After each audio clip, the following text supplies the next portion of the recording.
Hi, I'm Al West, and welcome to Something to Talk About. Tonight, we're not in the studio. We're way over in Tarboro in Edgecombe County. I'm here with Eric Green from the Caheen Auditorium. Tell me a little bit about the history of that name real fast so that we can understand that. Caheen Carolina System Technology is a plant here in Tarboro that manufactures parts for Honda cars. KCST gave a $500,000 gift for the building of this facility, and for that we're giving naming rights. It's been a while since I've seen you. We had you on the show last year. Yep, and we talked about the Performing Arts Series, and you had a lot going on, and now it's season 2. This year, the first one you have is September the 24th, Artie Shaw Orchestra. What can you tell me about Artie Shaw? Well, the Artie Shaw Orchestra is one of the most respected big bands of all time. They've been around since just after World War II.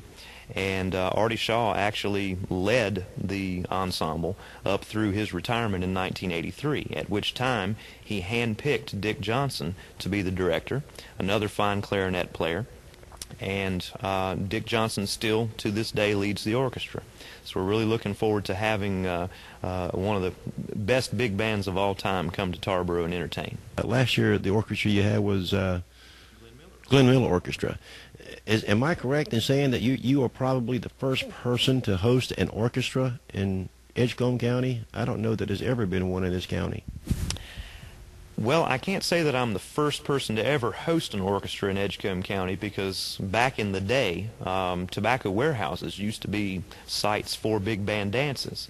I've only been in Edgecombe County for about 12 years, have been running this facility for now 2 years, and I can tell you that prior to this facility being built, there really was not a place in Tarboro or Edgecombe County to hold such an event. So I think that if not the first, we are at least among the first to do this, particularly in this day and age. I think it's safe to say that, at least for now, unless somebody puts an amphitheater or something here, you've certainly done the best job. The auditorium here is absolutely breathtaking. I can just see the orchestra here right now. You got ample seating. What is your seating capacity here? 1,020 permanent seats and 6 dedicated wheelchair spots. Great. Now you got room for everybody. Now, let's see, Thursday, October the 26th at 8 p.m., you have the Mark Nizer. Am I correct there? Yes. Mark Nizer is a juggler and comedian extraordinaire. You may have seen him on MTV or Caroline's Comedy Hour on A&E. Mark is an international juggling champion. I've seen this man juggle a 16-pound bowling ball, a flaming propane tank, and an electric carving knife that's running all at the same time while he's telling the audience jokes. He rides a unicycle, he juggles torches, he'll juggle ping-pong balls just using his mouth, and just a really, really funny fellow. Great show, and a very family-oriented show. This is one of the few comedians out there that you can actually bring your young children to see. And we do have children's ticket prices set at $5 across the board for every single event in the series. So all of our shows are appropriate for families, and we encourage parents to bring their kids to come and see some of these wonderful artists. That is great. Now, this guy's going to juggle a bowling ball. Is he missing any fingers? Not at this point. That's amazing. I've got to see that. It says right here, as seen on MTV. So we'll have to come see that Thursday, October the 26th at 8 p.m. And is he a solo act? He is a solo act. So he's going to entertain us for the whole night right by himself. He sure will. What can you tell us about Jazz Night? Jazz Night's a double bill. We have 2 stellar jazz artists that will be here that evening. Rachel Price is an up-and-coming star in the jazz world. She is a 20-year-old female vocalist who received a standing ovation at the Newport Jazz Festival when she performed with the T.S. Monk Quintet. She was also a semifinalist at the Montreux International Jazz Vocal Competition.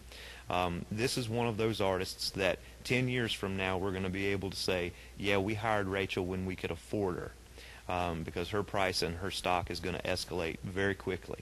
Also performing that night is a group from Durham called the John Brown Quintet.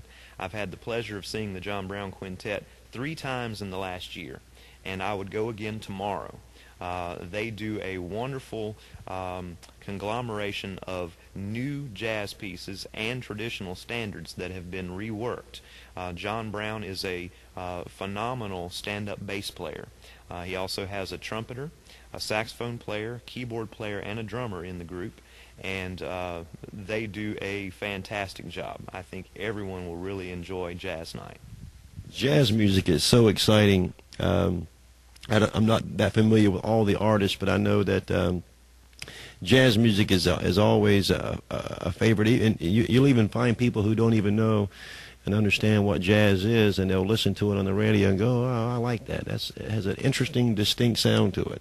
Rachel Price and Trio and John Brown Quintet, and that is Friday, February the 16th. And a double bill, meaning that we're going to get to see both entertainments for the price of one? 2 for the price of 1. Jazz Night will feature both artists. They're going to do equal amount of time each. I'm actually not sure at this point who's going first and who's going second. They're going to let me know that when they get here. It could be a coin toss situation. Absolutely. And I'm looking through the brochure now. I've stumbled across this one. This looks like might be one of the most interesting you're going to have here. Frank Ferrante, is it Ferrante? Ferrante. Going to be playing a Groucho Marx thing here. So tell us about this. Frank Ferrante is one of the, probably the quintessential Groucho Marx impersonator out there. He brings a ragtime piano player, applies his makeup and the mustache, the eyebrows on stage, and becomes Groucho.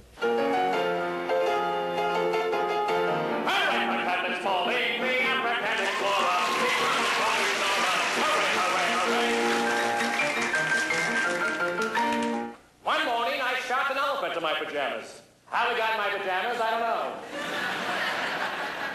And they said we tried to remove the tusks, but they were so finely embedded that we couldn't budge them. Of course, in Alabama, the Tuscaloosa. But that's entirely irrelevant to what I was talking about. We made several trips to Europe, though.